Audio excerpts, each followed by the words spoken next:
merci à mon avance d'avoir initié cette rencontre, parmi tant d'autres, mais qui sont toutes nécessaires.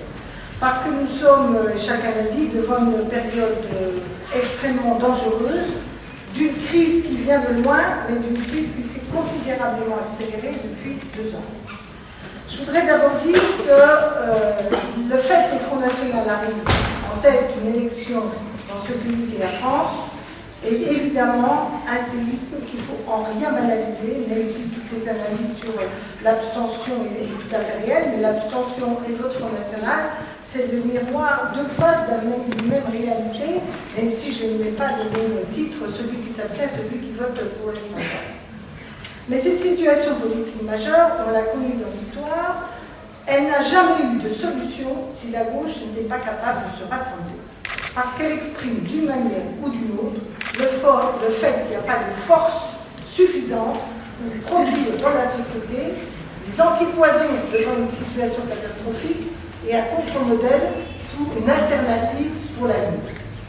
Et on prend souvent l'exemple du Front populaire, il est quand même assez signifiant. Quand on voit qu'en Allemagne, la gauche se divise, l'extrême droite fait la faille de la division, arrive au pouvoir.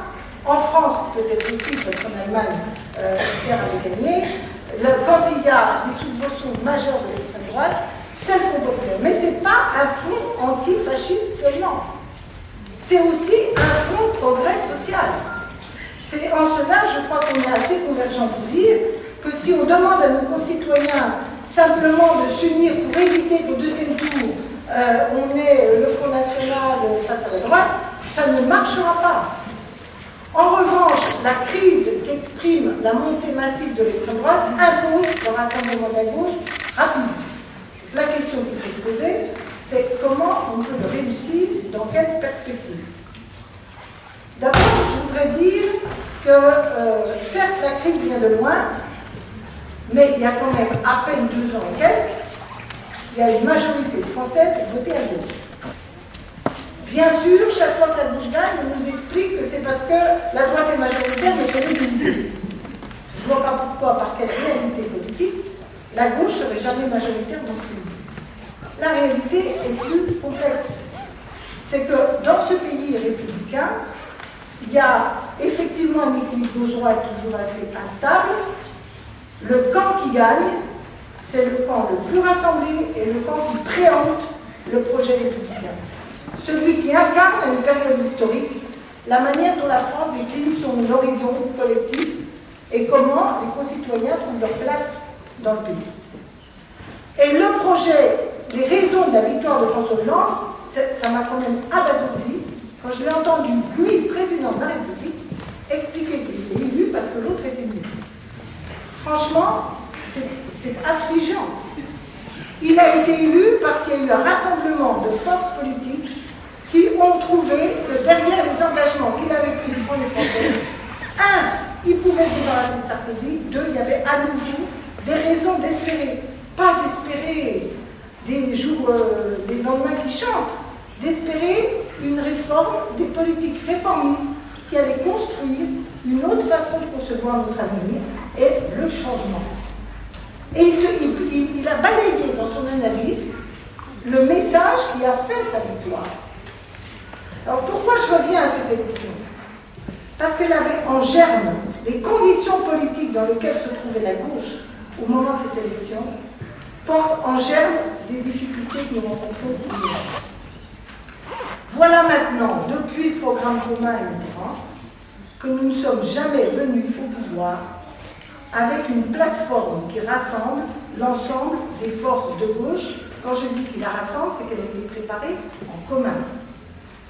Le club Gauche Avenir auquel j'appartiens avait essayé de regarder tous les programmes des uns et des autres pour voir si le champ de convergence, peut-être pas pour un programme gouvernemental, car on savait bien qu'il y avait des débats au Front de Gauche ou ailleurs sur la participation au gouvernement, mais il y avait les possibilités d'avoir une plateforme législative commune. Sur quoi pouvions-nous mettre ensemble nos forces pour que la réforme fiscale, un certain nombre de changements puissent être en commun portés par la gauche. Car la fragilité structurelle de ce qui nous arrive, c'est qu'on arrive au pouvoir Pour la première fois de l'histoire de la gauche ne se rassemble pas dans un gouvernement pour gouverner. Et non seulement elle ne se rassemble pas dans un gouvernement pour gouverner, mais elle n'est même pas d'accord sur une plateforme législative qui mobilise l'ensemble de ses parlementaires, une dynamique sociale autour d'elle. Il y a bien sûr un accord avec les écologistes, mais il n'y a pas une plateforme, donc chacun pourra voir comment il est appliqué, mais on n'a pas une plateforme. Je le dis parce qu'aujourd'hui, nous ne rassemblerons pas la gauche si nous ne construisons pas des convergences tangibles qui éclairent le long terme, tu as raison, une autre façon de voir la société, mais qui répondent à l'urgence sociale, économique et démocratique et écologique d'aujourd'hui. Donc, je pense que c'est la tâche qui est devant nous. Et que pouvons-nous faire? D'abord, je voudrais ne pas oublier une chose. La gauche, ça n'est pas que les partis politiques. La gauche, c'est aussi les syndicats.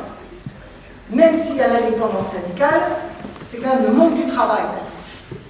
La gauche, c'est aussi les associations. Toutes celles et tous ceux qui militent pour tant de causes que le projet de la gauche fédère.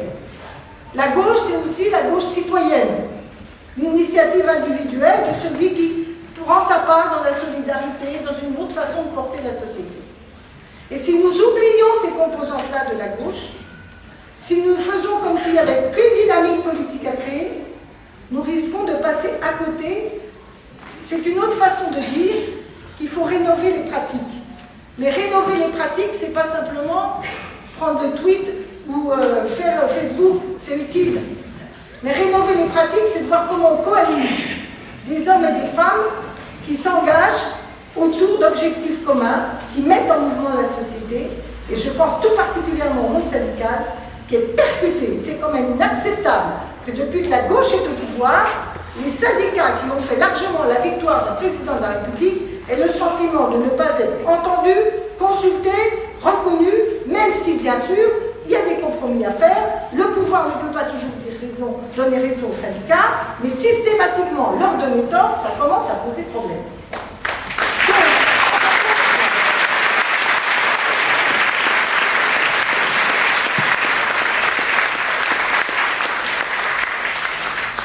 Je voudrais insister pourquoi le rassemblement est utile, et il faut trouver, peut-être pas des structures, mais des événements, des occasions, des contenus qui nous rassemblent.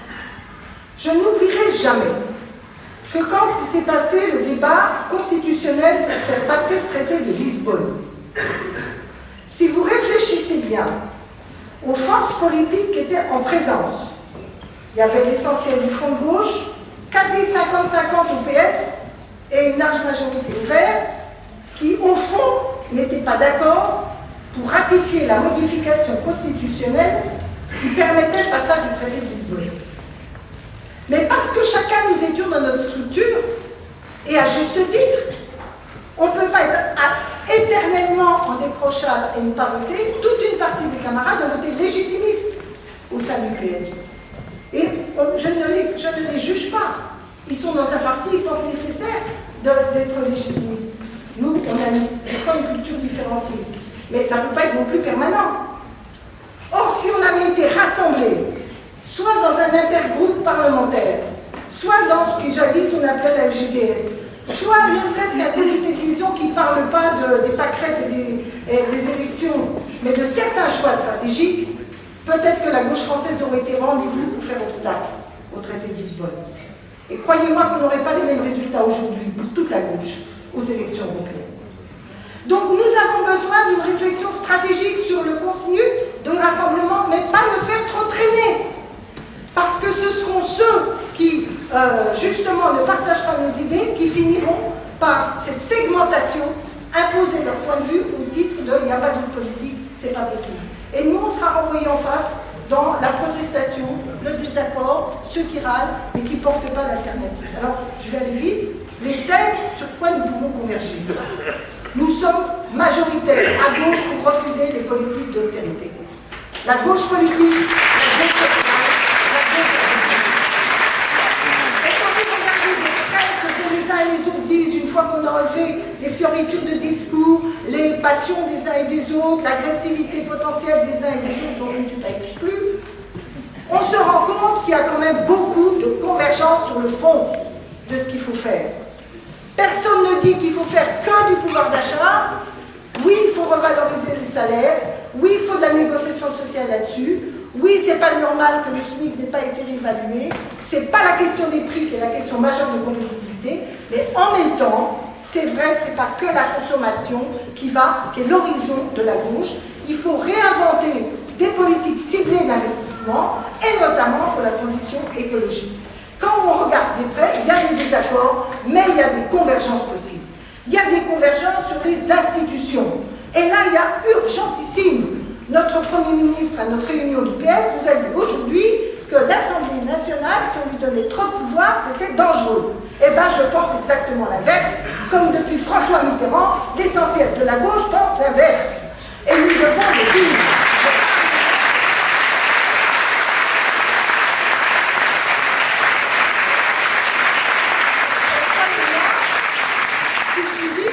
Ça va bien au-delà des gauches du parti ou des camarades qui se sont rassemblés dans les sens sur ce sujet-là. L'horizon de la 6e République, la modification, et là il y a des combats immédiats. Il y avait l'engagement de la proportionnelle. Ils ne vont pas nous faire le coup de comme Le Pen serait à l'Assemblée, ils y sont à l'Assemblée. Et c'est pas ça qui les a permis de ne pas l'être, de reculer dans l'opinion. Il faut la proportionnelle. Parce que la gauche ne s'unira que si sa diversité est prise en compte dans un rassemblement, juste prise en compte, mais toute la prise en compte de la diversité de la gauche. Le combat pour la proportionnelle est un combat qui n'est pas seulement le combat des minorités, des Verts, des uns ou des autres. Et plus fondamentalement, l'ensemble du dispositif institutionnel est une question centrale. Et je propose d'ailleurs que Gauche Avenir va faire des propositions au débat avec pas mal de ceux et celles qui nous accompagnent depuis 2007. C'est un club qui, depuis le début, rassemble des gens issus de toute la gauche pour l'unité des forces de gauche. Nous allons faire des propositions concrètes. Mais nous pourrions travailler ensemble à un schéma institutionnel contemporain qui introduise des aspirations nouvelles à la démocratie, la capacité de décider sans être dans l'instabilité parlementaire, il y a les moyens d'agir et il y a des mobilisations immédiates possibles. Le troisième point, c'est Alstom et l'industrie, parce qu'on a l'art de faire des réformes qui sont minoritaires en France et de jamais prendre des décisions qui sont majoritaires. 78% des Français souhaitent l'intervention publique de l'État dans les choix de grandes filières industrielles. Et aujourd'hui, alors l'État pour l'État n'est pas un but, c'est à quoi ça sert. Il faut se poser la question, un Crédit Lyonnais, ce n'était pas une bonne façon que l'État soit au pouvoir. Mais reprendre en main notre capacité à intervenir sur le champ industriel, sur sa mutation, sur son développement, sur le fait que notre industrie soit au service des besoins humains et pas simplement au service du profit de quelques-uns, est une question centrale. La richesse de la France a besoin d'une réindustrialisation en mutation profonde, en modernisation profonde. Le capital public, l'intervention publique, les moyens de la BPI, les capacités données aux travailleurs de ne pas être des pions dans leur entreprise au motif que le Conseil constitutionnel nous tord chaque fois qu'on donne aux travailleurs des pouvoirs est une question majeure dans les débats. Il y a la transition énergétique, elle est la plus compliquée à arbitrer entre nous, même si elle nous unifie dans la formule. Pour ma part, je fais plutôt partie de gens très réservés sur le nucléaire, mais je sais pour avoir auditionné avec Gauche Avenir des positions de la gauche très variées, syndicales et politiques, il y a sur ce sujet des compromis dynamiques à créer, ils sont possibles. Et enfin, sur la question européenne, la crise européenne n'est pas derrière nous. Les cracks bancaires vont avoir lieu d'une manière ou d'une autre. Et quand on nous dit que 10 milliards, ce n'est pas un problème pour la BNP, eh bien, ils auraient mieux foutu de mettre 10 milliards pour les PME et pour le logement dans ce pays. En tout cas, une nouvelle étape de la loi bancaire pour aller vers la séparation et la maîtrise de la finance est quelque chose qu'il faut faire d'ici la fin de ce quinquennat. Et je termine. L'unité, elle n'est pas nécessaire seulement pour 2017, elle est nécessaire ici et maintenant sur des petits champs de convergence. Peut-être, je souhaite qu'ils aillent au-delà, autour d'un grand pacte de convergence équilibré qui porte une nouvelle politique. Et si nous sommes unis et que nous, comme dirait l'autre, nous tapons ensemble sur le clou, je pense que nous sommes en situation de changer de rapport de force au sein de la gauche et du pays.